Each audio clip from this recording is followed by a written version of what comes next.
Well, a massive weekend in Vancouver, not for me, but for the man with me today, Brendan Allen. Brendan, how we feeling, bro? I'm good, man. How are you? I'm great, man. Just glad to be talking to you. Appreciate the time. After the fight, all healthy, everything good. I know probably some, nicks and knacks, but for the most part, I think so. I think so. I haven't really had too much time to sit and focus on how my body's moving and feeling, but as of now, everything feels pretty normal. now what was your celebration in Vancouver? Anything crazy? Nah, man, go back home and pack and get ready to go home to get my truck and drive home to Louisiana. Well, Nothing welcome, crazy. welcome home, man. Dominant performance back in Canada.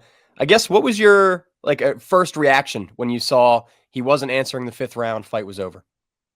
My first reaction was a surprise, to be honest.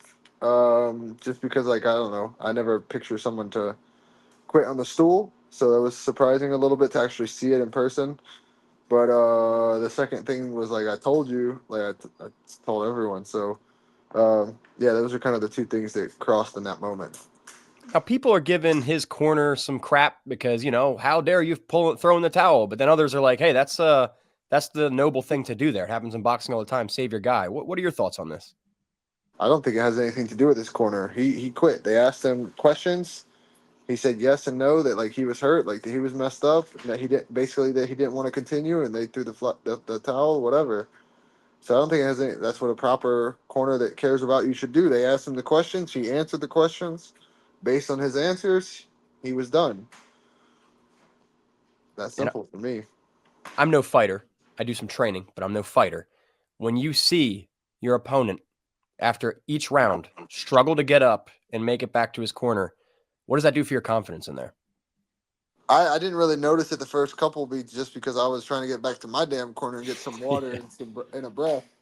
But when they started pointing it out to me, like I noticed it going into the fourth, and I kind of took the fourth round off a little bit because I wanted to go 100% and don't empty the tank in the fifth. So I was trying to build the tank a little bit in the fourth, and I kind of took it a little bit easier. So it was a little kind of disappointing that we didn't go into the fifth because I wanted to just empty the tank fully. But Yeah. um, win's a win. Didn't even have to empty the tank fully, man. That's awesome. And when you see him or feel him start to wilt in there, I asked this because his like fake Twitter account was like, I had norovirus. Not his account, it's fake. But do you think your pressure was the reason he wilted like that, or do you think there was maybe something underlying, or all you? I think it was all me. I don't see like how someone can say like, oh, he gassed or something like that. You can't gas after one round when you're in control of the round. That means you get to dictate the pace. So, and even if that is the case, and he gassed from his own doings, it was still the first round in a 5 round fight that he had what 8, 9, 10 weeks to prepare for. So it's that would be a huge flaw in itself. Um, so yeah, I think it was all me. My pressure, the damage. I think it was the damage more than anything. I landed some really good shots on the ground that were clean on the chin. Um, nice elbows on a couple nice elbows. Not as clean as I would really like, um, but there were a couple that were pretty solid. But I landed some good punches. I know for sure that were on his chin, really clean. So I think just the damage did everything that needed to be done. And I don't know if there necessarily was bad blood. I know Gilbert Burns said maybe there were some like weirdness in the gym sometimes, but is there any bad blood now? You guys all cool? There was no bad blood really for me. Like I just felt how I felt. Like Yeah. I feel what I. It's like I felt what I felt towards him. I felt what I feel towards the gym and the people that made the decision to let him come there. Um, but like I don't act irrationally about it. Like I just feel how I feel. I have a right to my opinion and my feelings just as anyone else does. And I just act how I act based on that. Like I choose to if there's a confrontation, I would choose to go around it rather than face it just because I know my temper and like how I am. So I just would rather just avoid it all altogether and stay out of the way and just do my own thing. And that's what I've done. You know, people ask me questions, I answer the questions. It's how I feel. And if someone doesn't like it, then that's on them. If they want to do something about it, talk about it, whatever, like whatever. But that's really it for me. Like there was no bad blood towards him at all. I hear he's a nice guy. Um, for me, I don't know. I built the killer or trying to kill him when like everything that happened in the past and with the gym and then like just I don't know I don't know like the smirks he would make on fight week and how he would talk in like interviews and stuff like everyone talks, it's not the words that say, it's more like the smirks and the body language that I didn't really like. But that comes with fighting. It's not like he's a prick for doing it. Like he feels in that moment like I feel like he's got to do what he needs to do to prepare for the fight, to fight me, and to prepare himself to mentally get an edge to try to win or whatever he needs to do for himself. So I don't knock him for any of that as well. Like that was just things that were built in me that I saw that I didn't like, that I was building something up towards to be able to perform better. And I assume you saw, but you're top 5 now, man. What's your reaction to that? I should be number 4. That's it. No celebration. You just want that number 4. I should be number 4. I beat number 4. He beat number 4 and he beat number 5, became number 5. Then all the shakeups happened. He went to number 4. I beat number 4. I should be number 4. Um, but it is what it is. Like again, I understand the politics. I was just saying this to someone else. Like for some reason, I can never outlive my past. Like no matter what, people still talk about me losing to Sean, and it's like, man, that was 5 years ago. The guy that I was when I fought him isn't even the same guy that I was when I fought Imavov, and Imavov was a very bad version of me. So it's like it wasn't even the same guy. So um, I don't feel like I'll outlive the loss to Fluffy ever, even though it was super close. No one cares. They just see the loss next to my record. They see what he did to Roman, and they just expect that, like, or assume that he did that to me, and that was not even close to the case. Like, Yeah. it was not even close. Like, I can sit here and I can watch that fight a million times. I can sit here and watch it with someone, let them watch it by themselves, discuss it based on the unified rules of MMA at the time, and I can argue how I think I won, why I think I won. Even though I was still lazy and I'm not happy with my performance at all, I can still argue that I won that fight, and it doesn't matter. It doesn't matter. It still shows an L next to my name or on my resume, and it's just hard to outlive it. So I can only control what I can control, and that's my performances, how I go moving forward. I feel like I've done a very good job at that, and I can only just continue to do that and build off of what I'm building, and I'll pass him or see him again. Well, the middleweight division's kind of, I don't know about tied up, but there's nothing booked top 5 or title right now. It's very wide open. So I assume you feel you need one more win for a title, maybe, or do you think you've earned that shot now? I mean, how I feel if I earn the shot now, I think it's up to the champion. I think he has a say so in the matter. It depends what kind of guy he wants to fight. Does he really, really want to test himself? If so, then I think that's me. But if he wants a guy that like can test him in just some areas, then I think that's Imavov, Mhm. um, or someone else. But I think kind of right now at this moment, it would be between me and Imavov. Obviously, we fought a year ago, and he won a decision, and he's done good things since.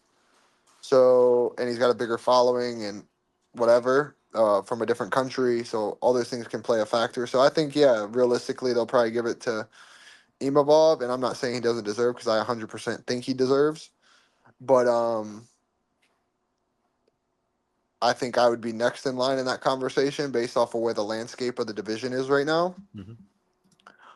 Uh, yeah, I think Drick has just lost to him. I think Sean's maybe 2. Sean lost. Like that's not a fight right now that they want to see. Um, who else? Fluffy. He's only beat Roman. I mean, he'd definitely be in that conversation if it would have been him and Durder and he won. Right. But unfortunately, he had to take himself out of that situation. So I would assume he's gonna. I mean, I heard Sean say his name, so that'd be a good fight. So I'd assume they're gonna book that fight at some point. So Fluffy, Sean's out of the way. Imavov will probably get the title shot, but if not, it's like one of those things. Is Chimaev? You never know. Chimaev could want to take out. He might not want to fight January, February, and then Right. Ramadan starts. So maybe he doesn't fight. So maybe they take an interim title, and that's me and Imavov. That would be absolutely amazing. Um, if Chimaev says my name, then maybe that's good. Imavov may get hurt, something like there's other options, but outside of everything being a perfect world for everyone, it would be me and Drickus, I think. I mean, that's a good fight too, because everyone else in top five you've seen before, Drickus you have not. So is that a fight that excites you at least? Yeah, for sure. I've wanted to fight him for a while, so getting that fight would be really nice. And he's also a guy like I've always wanted to fight him because of one, I don't think he's the hype that he had.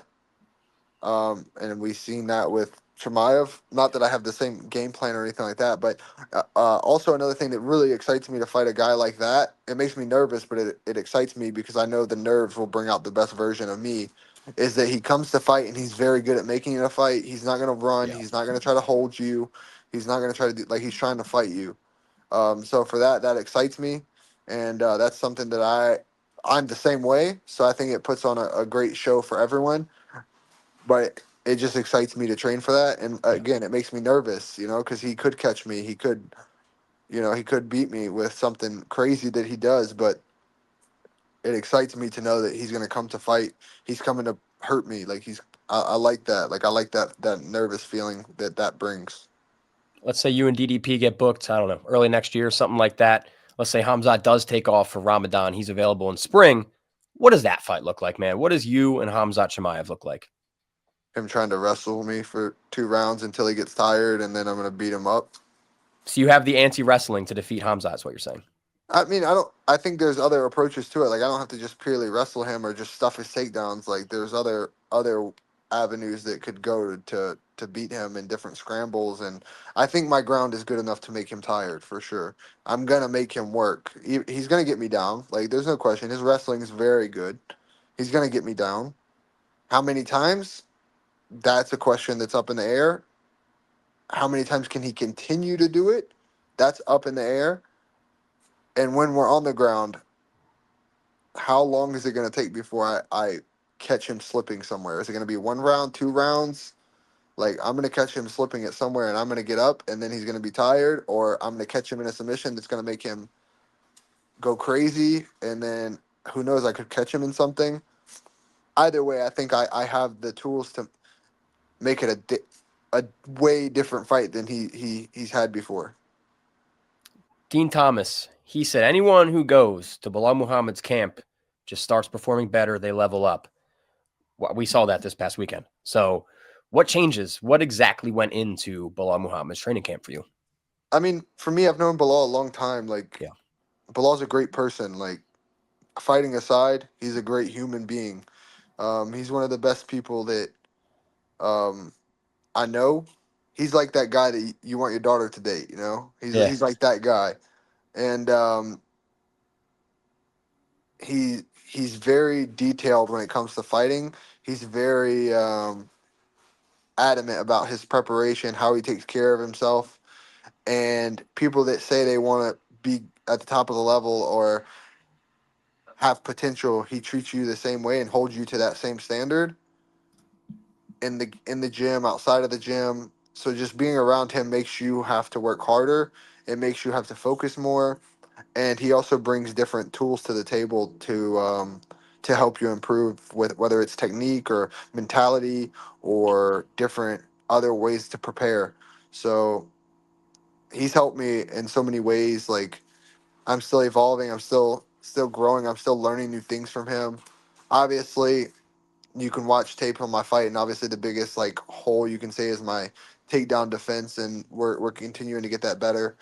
Um, and so that's it. We're just improving there and getting sharper mentally and um, just growing. But he definitely brings another aspect into fighting for me that I needed, as well as like he brought a great team together for me. Like he gave me basically his team, his Yeah. whole team, and his, I guess basically he gives me every avenue and every opportunity that he has. He gives the same thing to me. He treats me as he would treat himself, and um, yeah, man, I can't say enough great things and enough high level praises and thank yous to him for what he's done for me, and um, yeah, he's just such a great person.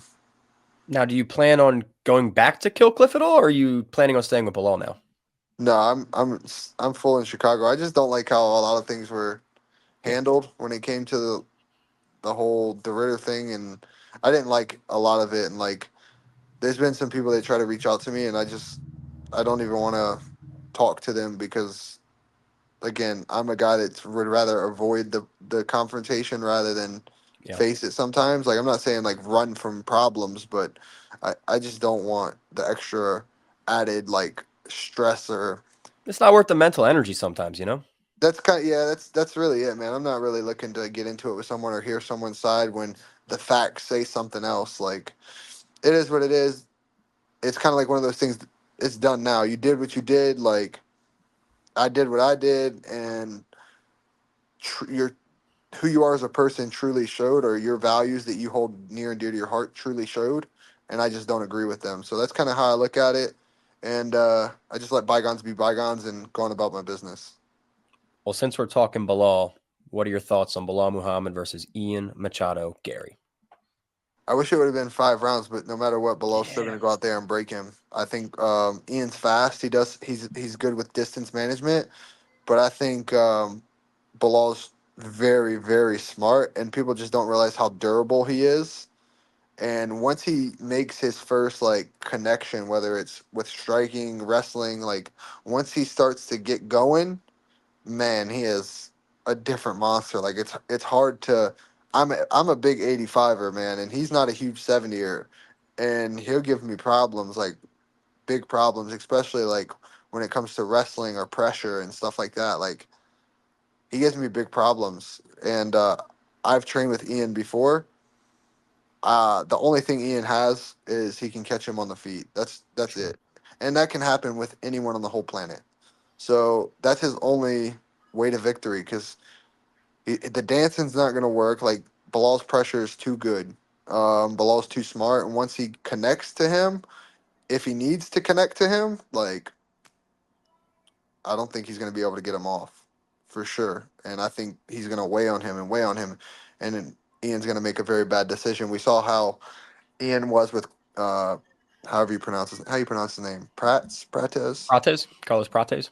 Yeah, we saw how he was with him. So it's like if he had that much problem with him, where he's face down, ass up, like Bilal, Bilal's gonna give him way more problems. And I assume you're part of his camp for this one? I was there for the first part. I just got home Yeah, to take my some time family. off. But if it, like I told him, and I still tell him again today when I talk to him, if he needs me, I'm there. Me and my wife will figure it out with our family, and uh, I'll be there to help him 100%, no questions asked. I kept you a little long, but I got one more question. And this is one that I've actually been like really excited to ask you about because I don't know what the hell I'm seeing here. Did you see this image of a fan holding out a phone during your walkout? So I seen the image, but I didn't zoom. But I remember vividly during the walkout, um, someone stick a phone, but obviously it wasn't facing me. And I Right. was like, "Yo, what the fuck is wrong with people?" Like, because I knew it had to. I thought it said something on it, or like I thought it was some. I don't know. That's all I thought about. And then Well, afterwards, I saw like people saying like something. I don't know. I've seen everywhere from it being a picture of maybe you knocked out, which I don't think it looks like at all. I've seen someone say maybe it's something for like, the crisis over in Gaza. Maybe it's something like a Canadian serial killer. Conspiracies are going wild, man. I just wanted to know if you had any input on that. Yeah, no, I just saw like one thing that said like FBI or something, or not the FBI, but like the law enforcement was looking into something, or I don't fucking know. You Well, the never know dude what's was wearing true. like a Mexican wrestling mask too. Like, Yeah, yeah, I saw it. I remember. And it's just like Like I said, man, people are fucking crazy. They always come up with something stupid. Well, didn't matter. You went out there, still did your thing, my man. Brendan, before I get you out of here, anything you want to say to all your fans excited after that big win? No, man, just thanks for tuning in. Hopefully the next one will be better and bigger, and we'll just keep moving forward. Better and bigger than a big win over RDR is going to be awesome, man. Ladies and gentlemen, stay tuned. Hopefully some big Brendan Allen fight news soon. Brendan, thanks for the time, man. Keep kicking ass, all right? Thanks, man. Have a good one.